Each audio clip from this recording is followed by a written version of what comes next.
Well folks, welcome back to the workshop again to another power tool repair video. Today is going to be a how-to video on how to repair one of these here, a Makita corded plunge saw or rail saw, more specifically the SP6000. And this one's around 10 years old. It's actually a 2015 machine. This is going to be a how-to video on how to replace a burnt out armature on one of these here. This one came on a week or two ago and it has a burnt out armature.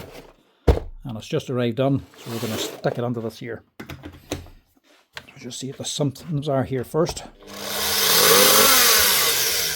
You can tell straight away from the sparking, but also from that clicking noise whenever she's spinning. You can hear there's a segment blown out of it. So the motor's gone, more specifically the armature, but the field is hopefully still okay. So we're going to take out the old one, stick in a new one, and get this old gear up and running again. Now this is just about worth it. Armatures cost about 130 plus the VAT. So you're looking at over 150 to 180 euro to fix one of these. To buy one of these on their own, you're looking at around 350 to 400 euro. So you're coming on close to the halfway mark to actually repair this, but it would still be worth doing because they're a decent machine. The one thing you do want to check is the plunge. Make sure it's going up and down nice and smooth, because this pin in here that goes through the middle does get very stiff, and if that's very stiff, that's an extra bit of work you have to do to strip it down to clean out that there pin. So just make sure it goes down nice and smooth and comes the whole way back up again. If that's okay, then the rest of the repair should be fine. So no more for it than to get onto it and get her changed over. So get out the brushes first. Then we'll undo the screws and take off the motor. It's actually quite a simple wee repair this. It's not all that complicated. A wee bit more complicated than a normal circular saw, but still very much doable at home. The only problem with this is the screws here. You've got 3 screws to hold down the motor, but the third one is actually underneath the handle cover here, so you have to pull off the handle as well to get to that. That's probably the biggest headache. Just take these ones out for now.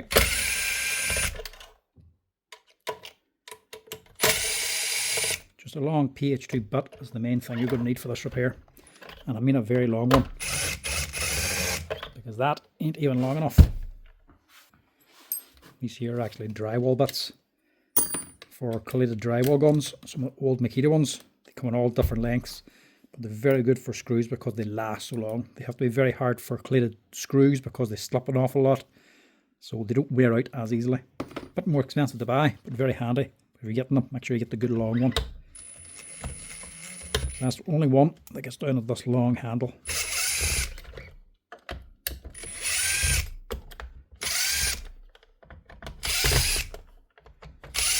All the other bits I use are the Weehaw.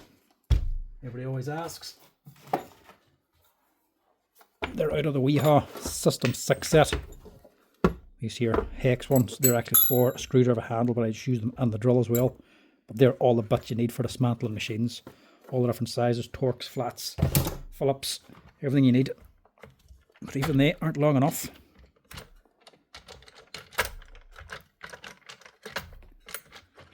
Take that out. Pull off that handle. We'll also just give us a quick blowdown with the compressor. And that there's the last screw we need. So just be careful, some wee bits around here, there's wee springs sitting on as well. Don't be knocking everything out. We'll just take this out for now, just so we don't lose it. Everything else should be able to stay here.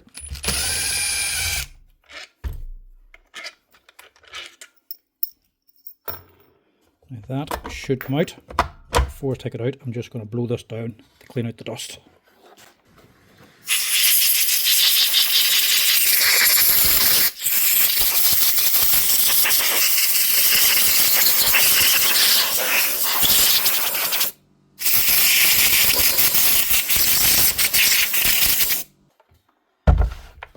These ones aren't actually too bad for dust. They don't build up an awful lot on the inside.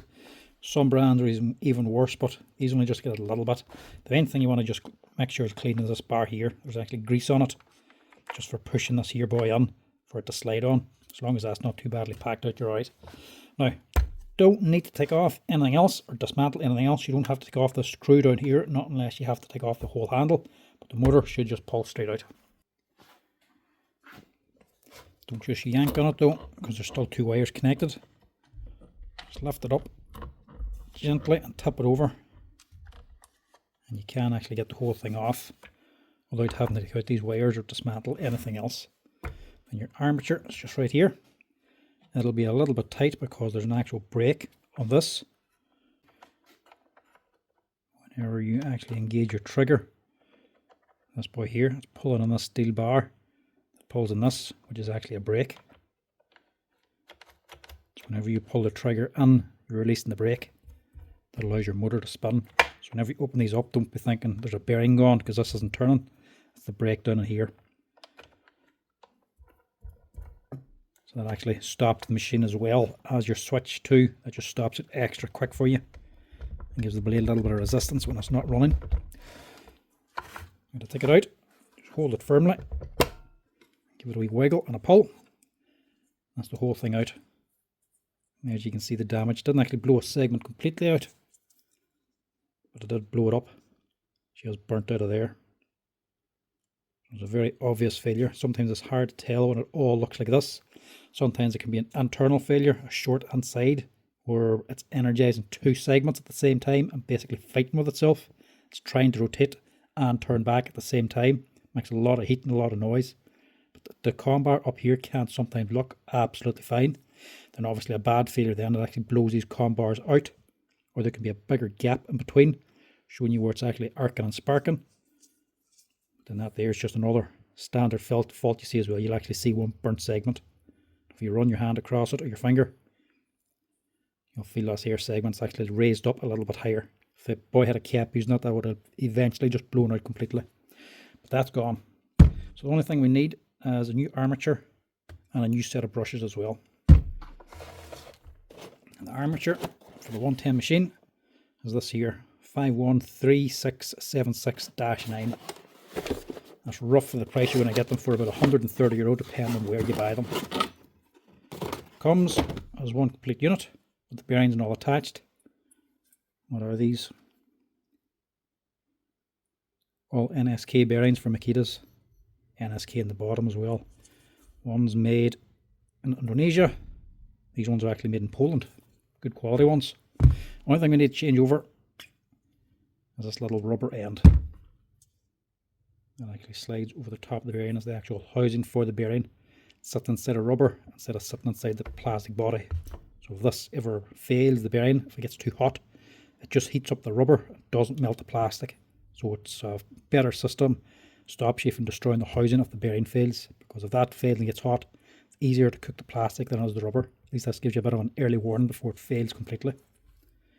But that's it. Straight swap. Just drop this in. Pull this brake back a little bit. If you want to help it going, but you shouldn't even have to do that.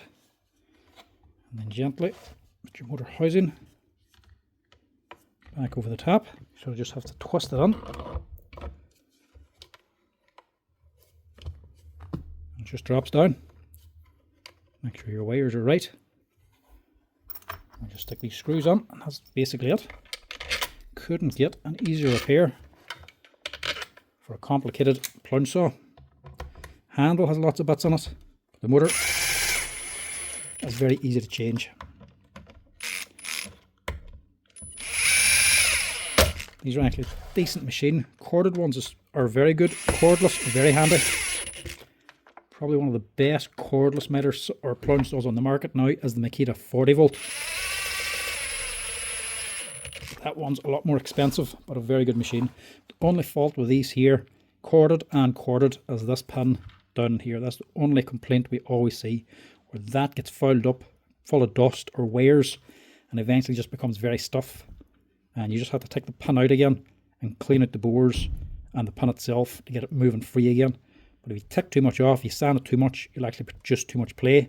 And to actually get that pin out, it is very difficult and very risky. You risk actually busting the frame of the saw if you do it wrong. What you need to remember is make sure you put that spring back in again, because that's what's actually pushing this little lever back down to engage your brake. But that's it. As easy a repair as you're going to get.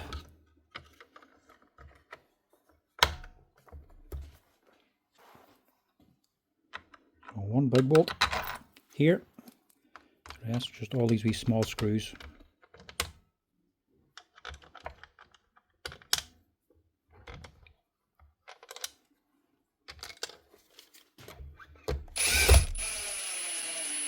Now the only other thing we're going to need is a set of brushes.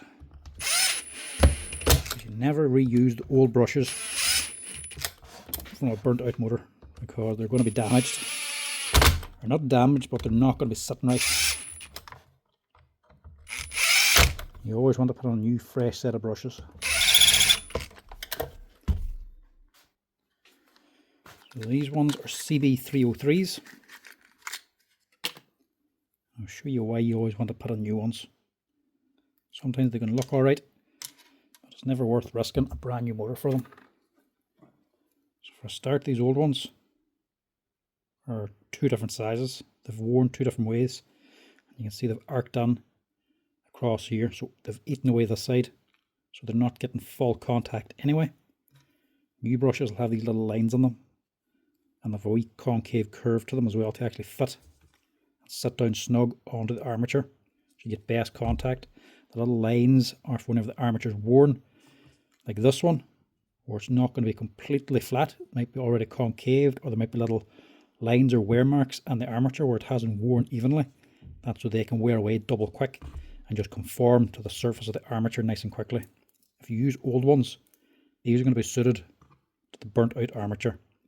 So if this is concaved, they'll be concaved, and if they're going on to a new flat armature, they're not going to sit right. They'll be curved, so they'll be arcing down here and only making contact in the middle, and it'll cause extra stress and wear in the armature. Potentially, if you go using it full power straight away for a long period of time, you could generate a lot of heat and damage the armature. So always put on a brand new set. Better safe than sorry. It's basically seen as these are only €13 and the armature itself is 130.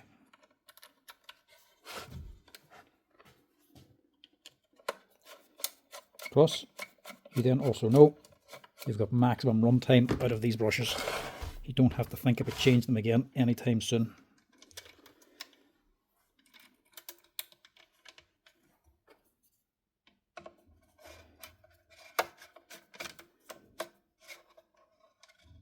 Just turn that backwards if it's not sitting in right, to get it onto the right thread and make sure it's square, and then drive it on. If it doesn't feel like it's going on right, if it feels like there's resistance or it's gone to one side, don't keep going. You're just cross threading the screws and you're damaging the plastic holder and the cap. That's it. One Makita plunge saw, the SP6000 with a brand new motor.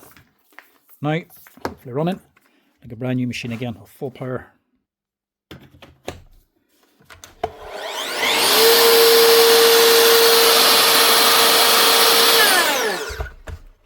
What would be wrong with that?